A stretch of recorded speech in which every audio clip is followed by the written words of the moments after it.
crois à la parole de Dieu, parce que la parole de Dieu restera la base pour tout. Alors, lorsque les couples viennent, on les conseille. On prie, mais on donne des conseils, des choses pratiques à faire. Alors, souvent on dit, quand quelqu'un veut changer, il demande de l'aide. On peut savoir facilement que quelqu'un ne veut pas changer. Même dans l'histoire de couple, je peux savoir que l'homme ou la femme ne veut pas. Parce que quelqu'un qui demande de l'aide reconnaît qu'il a un problème et qu'il veut changer.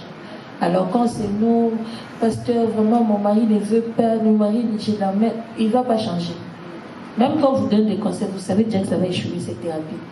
Parce qu'il faut que quelqu'un reconnaisse qu'il a un problème, que quelque chose ne va pas pour arranger. Et souvent les couples, avec mon expérience que j'ai avec le couple, quand un des conjoints ne reconnaît jamais qu'il a tort, donc tout ce qu'on lui dit, si c'est l'homme ou c'est la femme, bon, vice versa, c'est toujours parce qu'elle ne fait pas ce que je dis. Parce qu'elle, déjà vous savez par expérience, ça n'a pas marché.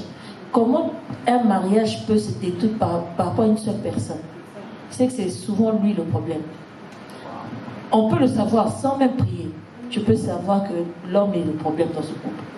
Parce qu'un couple gagne ensemble et perd ensemble. Alors quand ça ne marche pas, il doit avoir des choses dans l'un comme dans l'autre. Il y a des choses à corriger, des choses à arranger. Alors la faute ne peut pas toujours être sur une seule personne. Oui, quelqu'un peut commencer, mais comment l'autre a réagi, comment l'autre a agi. Et c'est ça qui fait que des fois, ça ne marche pas. Les gens pensent, mais il faut prier. Vous pouvez beau prier. Quand quelqu'un ne désire pas changer, mais quand quelqu'un ne reconnaît pas qu'il a tort, qu'il ne se remet pas en question pour se dire que je me regarde un peu, que j'observe, est-ce que j'ai fait tout bien? Ce couple-là, ça ne va pas marcher. Même si vous passez 40 jours dans la prière, ça ne va pas marcher. Il faut d'abord que quelqu'un reconnaisse qu'il y a un problème.